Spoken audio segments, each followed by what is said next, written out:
Hey everyone, welcome back to my channel. Today, I'm super excited to share with you my first impressions of the Sony CBE10 camera. I know many of you are in the process of choosing the best vlogging camera. This video is designed for you. Let's dive in and see what this camera has to offer.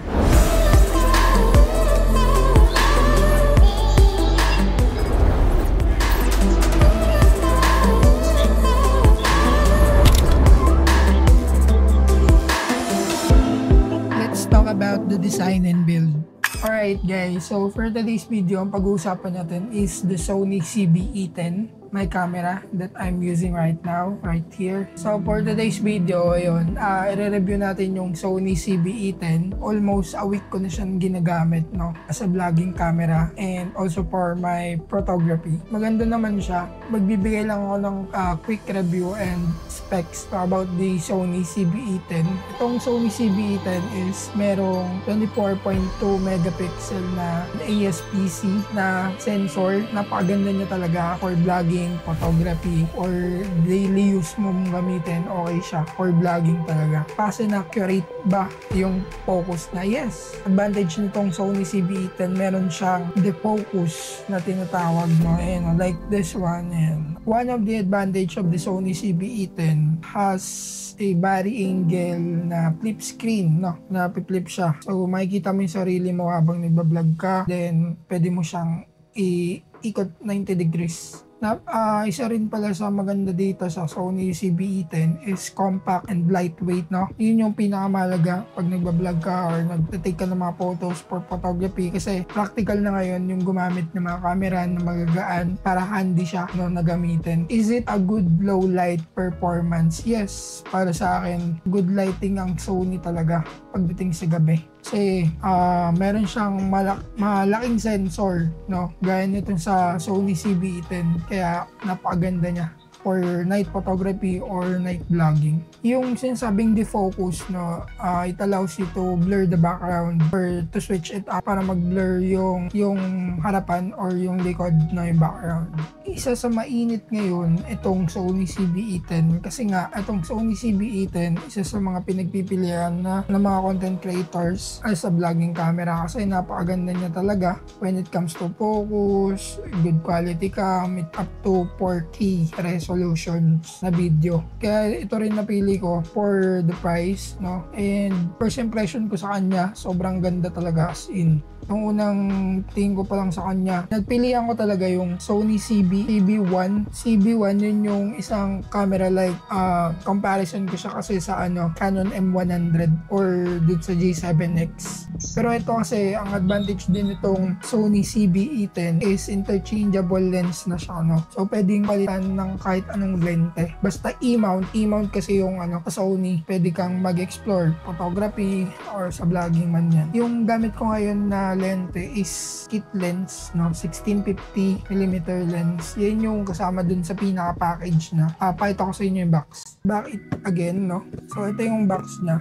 Sa box may makukuha kang syempre hindi mawawala yung manuals, mga papel niya. Although binabasa ko talaga pagka bumibili ako ng mga gamit, binabasa ko talaga yung manuals. Pag bumibili rin ako mga gadgets kasi mahalaga talaga yun para malaman mo kung ano talaga yung max performance ng isang bagay.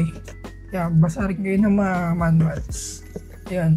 Sa first camera, yes, mako-consider ko siya na for first camera. Kasi dito ako magsisimula eh. Although may mga pangarap din akong ibang camera like yung A6400, A6700, although yung FX30, yun din, isa rin sa mga pangarap kong camera.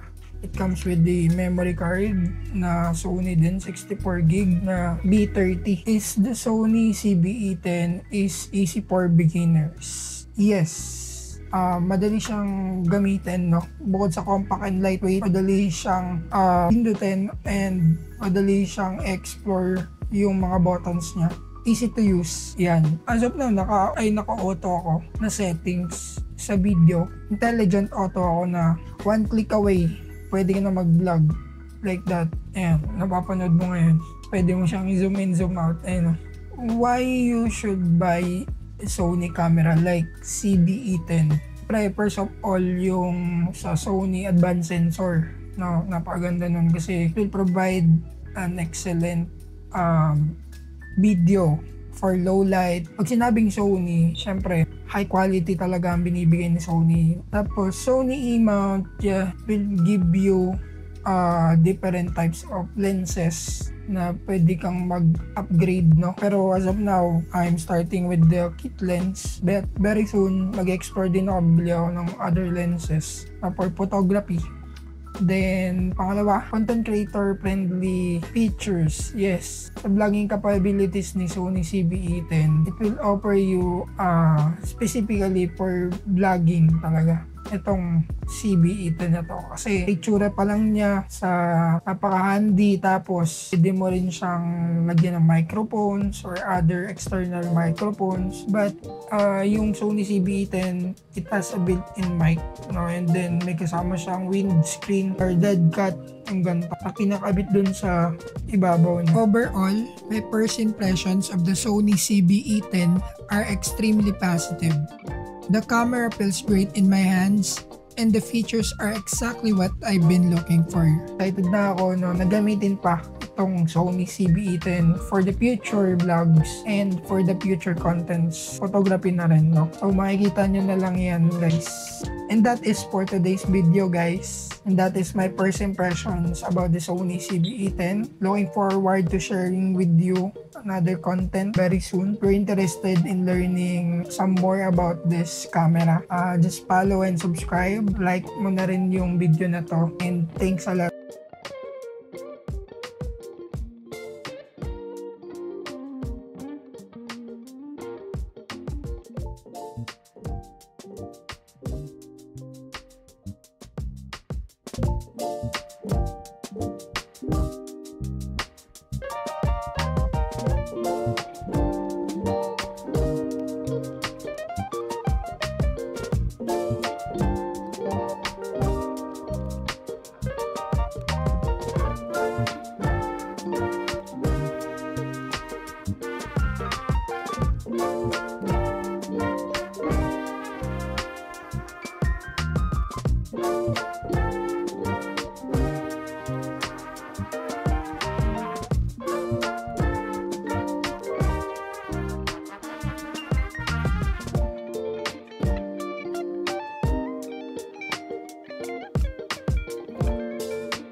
you.